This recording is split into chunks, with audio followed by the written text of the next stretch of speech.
Pela Rádio Rio de Janeiro, iniciamos Nos Caminhos de Jesus, a visão espírita sobre a vida e ensinos do guia e modelo da humanidade. Produção e apresentação, Paulo Guedes. Olá, ouvintes. Eu sou Paulo Guedes. Estamos dando início ao programa Nos Caminhos de Jesus. Hoje estaremos falando do Evangelho de Mateus, capítulo 5, versículo 29 e 30. Se o teu olho direito te escandalizar.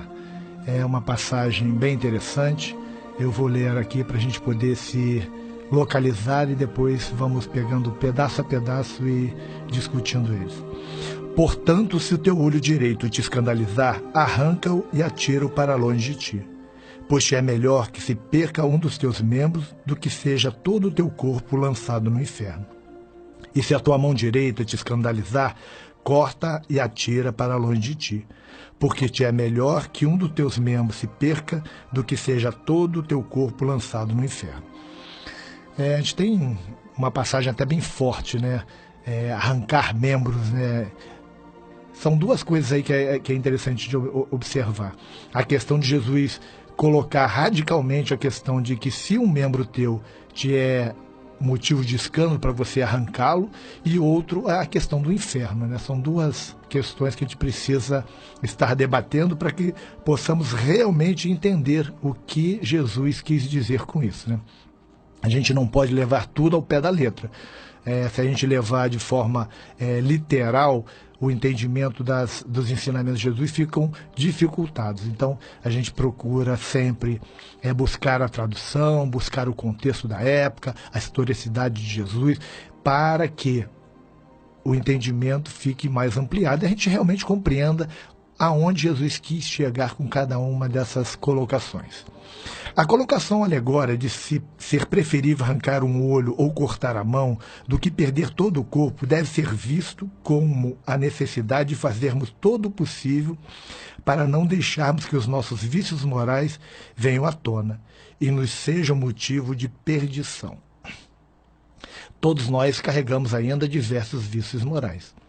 O que Jesus quis enfatizar é que é necessário que façamos todos os esforços necessários para contermos esses vícios, porque eles, se nós permitirmos, vão nos levar à dita perdição, vão nos levar a enveredar por caminhos que nos custarão muita dor e muito sofrimento. Então, é preciso, sim, estarmos colocando todas as nossas forças, todos os nossos esforços para vencermos as nossas dificuldades, os nossos vícios morais, e com isso ir desenvolvendo pouco a pouco as nossas virtudes, que vão se consolidando e permitindo que tenhamos forças para dar continuidade às nossas vidas.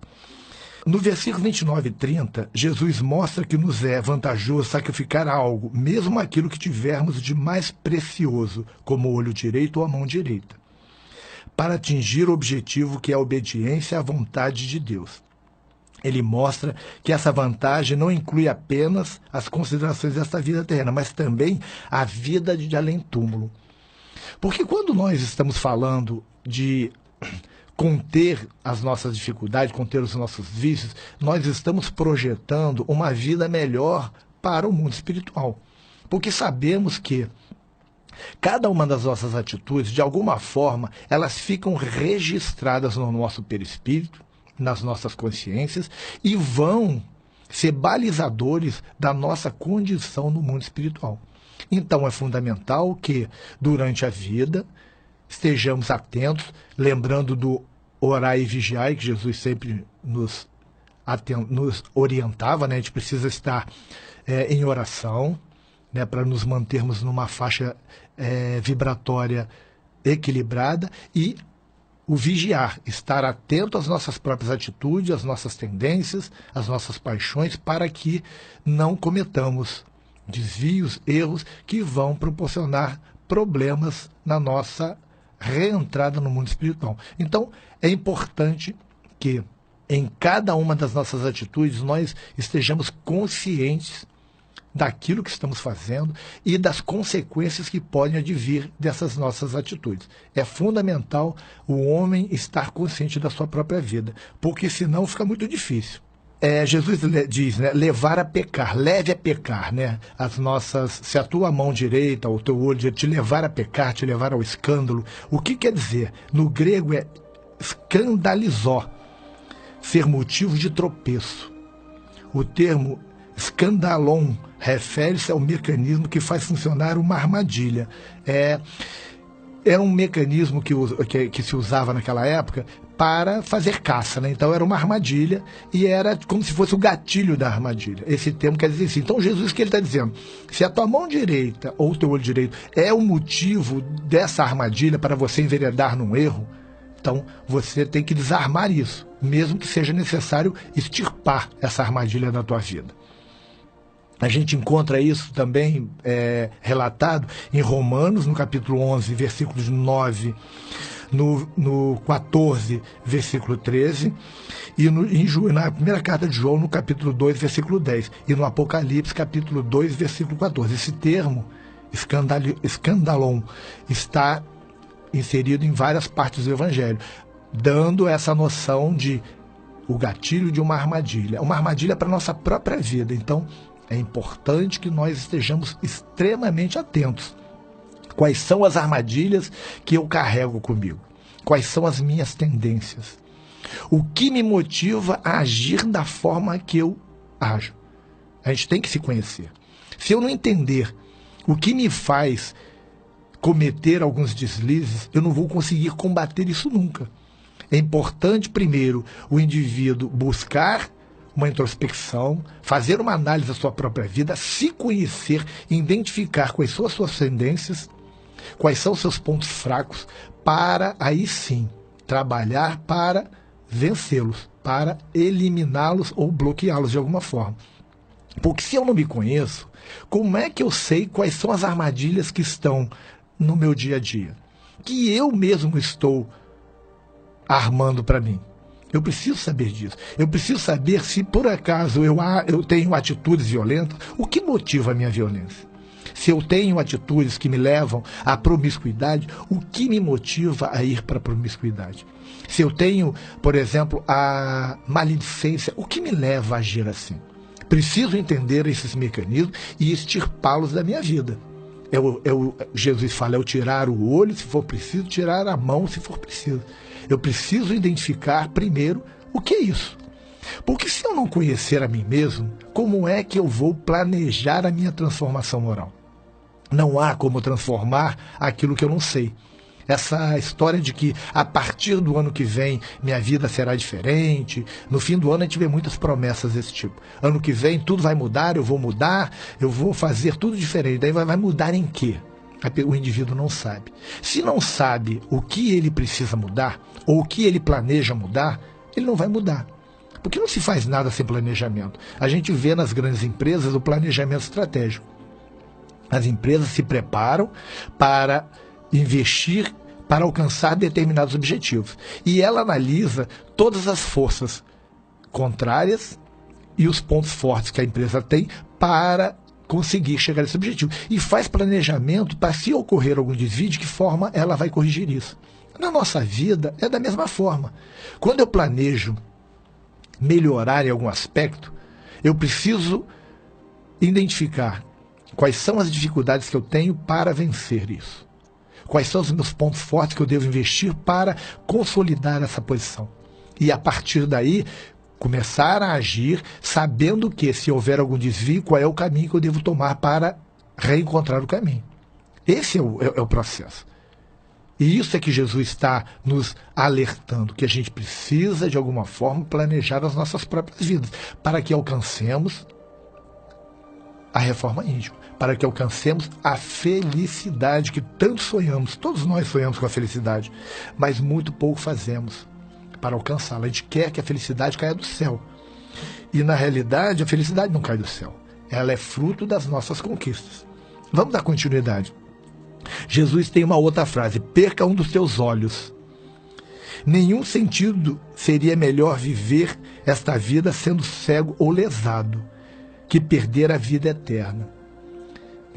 Jesus, ele coloca, né, quando ele fala de eternidade, ele fala de chegarmos ao mundo espiritual em condições melhores. Ele fala, é preferível que na vida física você não tenha um dos membros, do que você chegue na vida espiritual totalmente, podemos dizer assim, lesado, com problemas, com mazelas espirituais. É importante a gente encontrar esse equilíbrio. Aqui as palavras de Cristo são figuradas. Jesus sempre falou de forma figurada. Não pede que se mutile o corpo, não é esse o objetivo, senão que se controle os pensamentos. A gente está indo para o campo mental, para o campo dos pensamentos, aonde surgem todas as nossas dificuldades, aonde surgem as paixões, aonde surgem os vícios morais. É ali que a gente tem que trabalhar, é ali que a gente tem que batalhar para vencer. Negar-se a contemplar o mal é tão efetivo como cegar-se, e tem a vantagem de que se retém a faculdade da vista, que pode empregar-se para ver o bom. É se negar a visualizar apenas o que é ruim na vida. É olhar a vida para um outro aspecto, o aspecto positivo, aquilo que é bom, cultuar o belo, cultuar aquilo que é formoso, bom. A gente olha muito o lado negativo da vida, a gente tem que combater isso. Ao falar de arrancar o olho ou cortar a mão, Cristo fala em forma figurada da ação resolvida da vontade para precaver-se do mal. A gente tem que fazer todos os esforços para não enveredar no caminho do mal. Porque o caminho do mal é que nos leva ao sofrimento. Porque é o descumprimento das leis divinas. Todas as vezes que nós enveredamos pelo mal, significa que nós estamos agindo contrariamente às leis de Deus.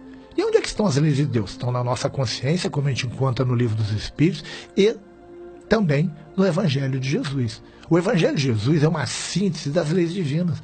O Sermão do Monte, que nós estamos estudando, ele tem todas as passagens informativas para que compreendamos as leis divinas. E isso é importante, a gente tem que saber quais são as leis para poder cumpri-las. Estamos apresentando Nos Caminhos de Jesus, a vida e ensinos do guia e modelo da humanidade. Apresentação, Paulo Guedes. A palavra que se usa para fazer cair é interessante. Quando Jesus fala, perca um dos teus olhos. É a palavra escandalon, que eu já citei aqui. É uma forma da palavra escandaletron, que quer dizer o suporte de uma armadilha. Era o pauzinho em que se fixava a armadilha e que operava para caçar o animal seduzido para a sua própria destruição. A gente vê muito isso quando a gente faz arapuca, né? Quem é mais antigo deve lembrar disso, né? Eu não vou aqui dizer a minha idade para não ficar chato, mas a arapuca a gente montava tipo uma cesta com um pauzinho e segurava com uma linha, quando o pássaro entrava embaixo, puxava e caía. Ou então o alçapão, que tem aquele pauzinho que o pássaro vem, quando ele pousa no pauzinho, desarma e a tampa fecha. É isso que Jesus fala quando ele usa essa palavra escandalon, né? É esse mecanismo simples, mas que é muito eficaz em prender os pássaros, os animais que estão. E essa mesma armadilha pode ser usarmos isso para fazer uma analogia com o nosso dia a dia. São as nossas atitudes que são armadilhas para que nos levem ao sofrimento. Porque quando você imagina um pássaro preso que vai para uma gaiola, a gente está lembrando do sofrimento que ele vai vivenciar dali para frente. Então, quando nós caímos numa armadilha que nós mesmos estamos montando para nós também vamos cair no sofrimento. Vamos ficar presos não na gaiola de ferro ou de madeira, vamos ficar presos nas consequências mentais das nossas atitudes. E isso é extremamente grave. A gente precisa estar extremamente atentos a isso. Em sentido figurado, a palavra chegou a significar qualquer coisa que cause a destruição de uma pessoa. Tudo aquilo que vai levar o homem ao sofrimento pode ser lembrado ou pode ser ligado a essa palavra escandalon, que é essa armadilha, que nós tantas armadilhas fazemos na vida. A gente fala mal dos outros, aí depois essa maledicência chega ao ouvido desse indivíduo e a gente perde uma amizade, a gente age com violência, a gente é agressivo nas palavras. Temos tantas coisas que fazemos que vão recair sobre nós mesmos. Porque ofender o outro é muito simples. Mas e as consequências que ficam para o indivíduo que faz a ofensa? É só nós nos lembrarmos o seguinte: quando eu quero jogar lama em alguém, o primeiro a se sujar com a lama sou eu, que eu tenho que botar a mão na lama. E é assim com as nossas atitudes. Qualquer atitude equivocada que eu faça que prejudique o outro, o próximo, o primeiro a ser prejudicado sou eu. Então, esse escândalo é a armadilha nas nossas vidas. Temos tantas. Quais são as armadilhas que hoje estão atrapalhando a minha vida? Só eu posso descobrir. E qual é a dos nossos queridos ouvintes? Só ele que vai descobrir. É a questão de conhece-te a ti mesmo, que Sócrates tão bem utilizou. É uma frase que Sócrates encontrou lá no templo de Delfos. Na entrada do templo de Delfos tinha essa frase, conhece-te a ti mesmo. E Sócrates percebeu a profundidade, a grandeza disso. E foi o que ele passou para os seus discípulos. Se o indivíduo não se conhecer, ele não tem como mudar. É preciso que você se conheça, saiba onde estão as armadilhas para que você possa desarmá-las. Como é que a gente desarma uma armadilha? Agindo de forma equilibrada. Quando vem um pensamento negativo, trocá-lo por um pensamento positivo. É assim que temos que agir. É assim que a gente vai, pouco a pouco, superando as nossas dificuldades, as nossas tendências negativas e colocando no lugar coisas belas, positivas, que vão engrandecer as nossas próprias vidas. O olho é mencionado não apenas como algo precioso, mas também como agente potencial da tentação ao erro. Quantos os erros cometemos a partir do que olhamos? A cobiça mulher, tudo normalmente passa pelo nosso campo da visão.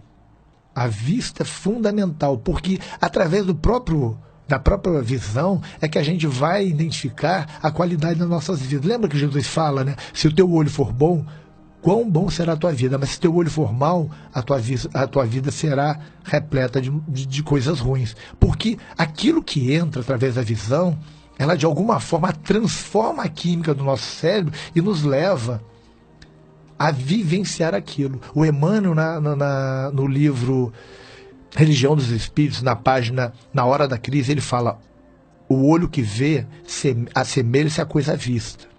E é uma verdade. A gente tem que selecionar muito aquilo que a gente permite que entre para a nossa casa mental.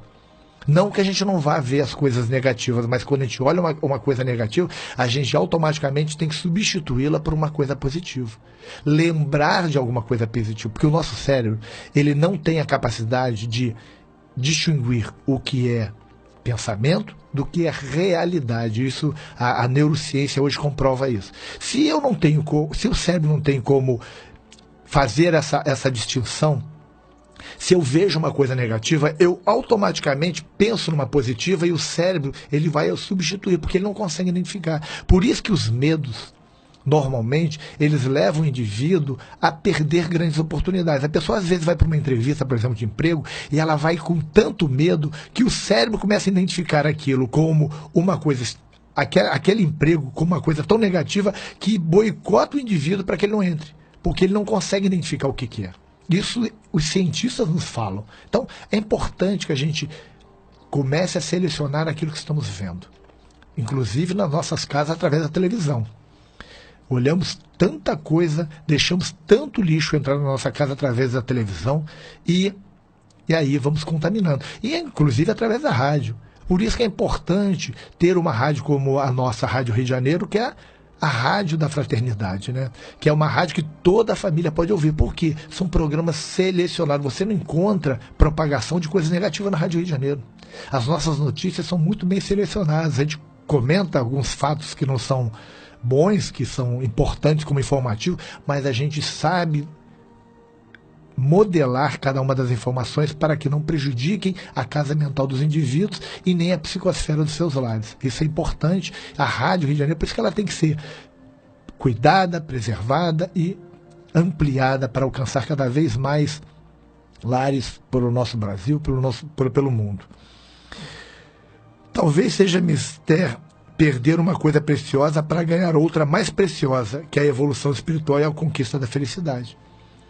Às vezes a gente abre mão de coisas físicas, materiais, mas a gente conquista as coisas muito mais importantes, que são as coisas eternas. São aquelas que vão ficar eternamente com a gente. Porque às vezes eu abro mão de uma conquista física, material, que por trás daquilo existem alguns fatores que não são lícitos. Então eu vou, com essa negativa, com esse recuo diante dessa tentação, eu vou consolidando a minha ascensão moral e vou caminhando, vou vencendo. Como você pode compreender esse ensino, né? Perca um dos seus olhos. Existem algumas formas. Primeira, literalmente, arrancando e lançando fora. Se assim fora, não haveria no mundo homem com o olho direito. Se a gente usar literalmente essa informação de Jesus, todos nós estaremos sem o olho direito. Porque todos nós temos os nossos erros e os nossos olhos muitas vezes nos levam às tentações. Então todos nós teríamos que ter arrancado. E não é esse o objetivo. Simbolicamente, no sentido de abnegação quanto a desejos ilegítimos. Isso é somente parte de uma ideia que provavelmente inclui o que dissemos anteriormente. Simbolicamente, arrancar simbolicamente. Mas é completo? Não. Mas temos a terceira opção. Renúncia absoluta e dolorosa. É a ideia mais completa. É renunciar, mesmo que essa renúncia nos traga dor neste momento. Pensando no futuro, pensando no progresso, pensando na nossa estada no mundo espiritual e na nossa volta para cá e o legado que vamos deixar para a humanidade, para os nossos filhos. Isso que é o mais importante. Estarmos extremamente atentos a isso. E a gente vai para a fase final, a última frase, né? Lançado no inferno. Jesus diz que é preferível você perder um dos teus membros do que você ser lançado no inferno, perder a vida eterna. Provavelmente a palavra corpo, neste caso, serve apenas de símbolo da vida e não ensina que o corpo físico seja lançado no inferno. Porque a gente sabe que o inferno não existe. Então, quando diz de todo o teu corpo ser lançado no inferno, quando ele faz a analogia, né, lá do olho, da mão direita, é uma analogia simbólica. Né? A gente sabe que ninguém vai para o mundo espiritual com o corpo físico. Jesus coloca isso por quê? Porque como o homem daquela época era muito materializado, se fazia necessário usar dos termos materializados de lições fortes para que as pessoas compreendessem. Então, ele usa o corpo ir para o inferno com esse significado de colocar um freio para que o indivíduo pense realmente e procure compreender. Alguns daquela época já estavam crescendo, já compreendiam a realidade espiritual, mas não era a maioria. Como nos dias de hoje, a grande maioria da população ainda não tem uma visão ampla do que seja a estada no mundo espiritual. As pessoas ainda são espiritualistas porque seguem alguma religião, mas vivem como materialistas, porque preservam e investem na matéria. É só ver as academias, só ver as cirurgias plásticas, só ver a vaidade, a roupa, tudo isso que está em primeiro lugar em detrimento da vida espiritual, que é o amor, que é a humildade, que são tantas virtudes que são deixadas de lado para que o lado físico venha à tona. A gente vê muito isso por aí. Jesus usou o símbolo da geena. Geena já viu num estudo passado, que era aquele montouro, né, que tinha perto de Jerusalém, aonde se queimava o lixo da cidade, os corpos dos animais e de alguns indivíduos que eram condenados. Eles eram queimados ali, os corpos eram jogados ali. Então, ali, como aquele fogo não se apagava nunca, ele foi comparado ao inferno. A geena é esse montouro que tinha. E isso era apenas um símbolo, né? E também não significa que o inferno seja verdade, mas era um símbolo. A geena foi comparada ao inferno por causa disso, que era um lugar onde tinha sempre o fogo aceso e que corpos eram jogados ali, animais eram jogados ali, e pessoas condenadas que eram executadas, os corpos eram jogados ali para queimar. Então, para o judeu, era um lugar que ele não queria ir de forma alguma, porque aquilo ali representava o pior. Era aquele indivíduo que era rejeitado pela sociedade. E como se fosse rejeitado pela própria divindade. Para eles, isso tinha um simbolismo muito importante. E é isso que Jesus nos diz. que é importante ver isso. Geralmente a mão mais forte é a direita, é a mão necessária. Então Jesus fala dela. Te convém também que no versículo 29, se é mister pensar em ganho, então precisamos considerar que o duro da renúncia é realmente o que dá mais vantagem. A renúncia a certos desejos e privilégios físicos nesta vida traz como resultado o benefício da alma na vida espiritual. Todas as vezes que eu faço uma renúncia, eu vou, de alguma forma, investindo no mundo espiritual. Quando eu renuncio a uma vida física, eu invisto no mundo espiritual. Estamos terminando por aqui. Eu espero que nós tenhamos entendido mais ou menos o que queríamos, né? O que Jesus quis dizer, principalmente dessa passagem. E semana que vem estaremos aqui, se Deus quiser, com mais um programa Nos Caminhos de Jesus. Fiquem todos com Deus. A Rádio Rio de Janeiro apresentou Nos Caminhos de Jesus, a visão espírita sobre o guia e modelo da humanidade. Produção e apresentação, Paulo Guedes.